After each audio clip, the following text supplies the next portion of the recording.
বৃহস্পতিবার দুর্গাপুরের Indo America মোড় সংলগ্ন ১৯ নম্বর জাতীয় সড়কে ব্যাপক উত্তেজনা ছড়িয়ে পড়ে। ওই এলাকায় হঠাৎ করে তৈরি হয় তীব্র যানজট, যার জেরে আটকে পড়ে একাধিক পণ্যবাহী ট্রাক। পরিস্থিতি সামাল দিতে যাত্রীবাহী বাসগুলিকে ঘুরপথে চালানো হয়। বিজেপি কর্মীদের অভিযোগ, আসানসোলে নরেন্দ্র মোদীর জনসভায় যাতে কেউ পৌঁছাতে না পারে সেই উদ্দেশ্যেই ট্রাফিক পুলিশ ইচ্ছাকৃতভাবে আসানসোলগামী লেনে যানজট তৈরি করে রেখেছিল। তাদের দাবি, এই কাজ শাসক দলের নির্দেশেই করা হয়েছে। অন্যদিকে এই অভিযোগ সম্পূর্ণভাবে অস্বীকার করেছে তৃণমূল কংগ্রেস নেতৃত্ব।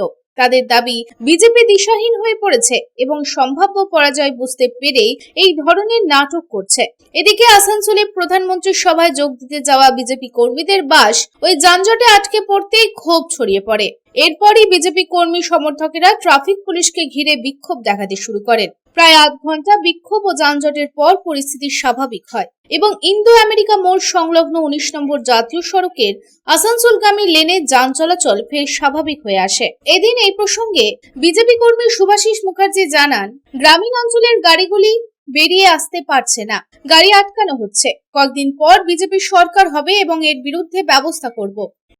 আমরা গাড়ি নিয়ে যখন পেরোচ্ছি, আমাদের কাছে খবর আছে কোনো গ্রামের গাড়ি বেরিয়ে আসতে পারছে না। গ্রামীণ অঞ্চলের গাড়িগুলো, আমার দুর্গাপুর পূর্ব ৪ নম্বর মন্ডলের গাড়িগুলো ফেসে থাকার কারণে আমি গাড়ি নিয়ে আসি যখন ইন্দো আমেরিকান মোড়ে ইচ্ছাকৃতভাবে কোনো কারণ ছাড়া ট্রাকগুলোকে দাঁড় করিয়ে বাসগুলোকে মাঝে ঢুকিয়ে দেয়।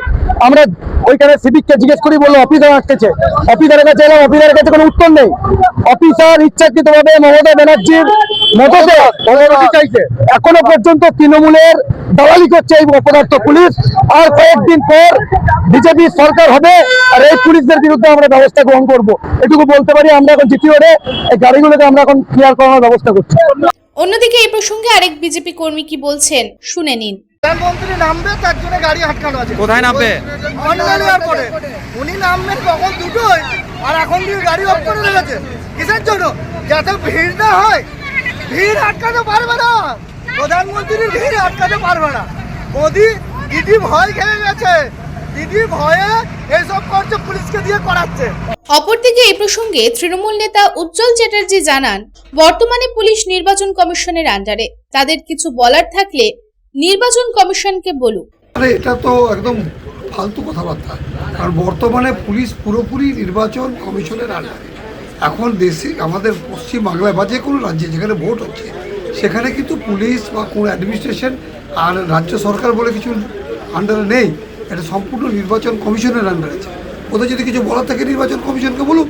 নির্বাচন কমিশন তো এখন যখন তখন পুলিশকে ট্রান্সফার করছে, নিয়ে আসছে, তাদেরই হাতে আছে। এখানে রাজ্য সরকারের দলদাস, এইসব কথা বলার কোনো লাভ নেই। রাজ্য সরকারের যখন নির্বাচন এসে গেছে, নির্বাচন হোক। ৫ তারিখের পরে, ৪ তারিখের পরে আমরা বুঝবো কে কার কোথায় থাকে না। দলদাসটা হলো কি করে? আরে ভাই, এখন তো বর্তমানে পুলিশ বলুন, প্রশাসন বলুন, সবটাই নির্বাচন কমিশনের আন্ডারে। এখন যদি দলদাস হয় তাহলে নির্বাচন কমিশনের দলদাস, নির্বাচন কমিশন বিজেপির দলদাস। তাহলে একই ব্যাপারে যদি বিজেপির দলদাস হচ্ছে, সেখানে আমাদের রাজ্য সরকারের নাম কি করে আসছে আমি বুঝি না।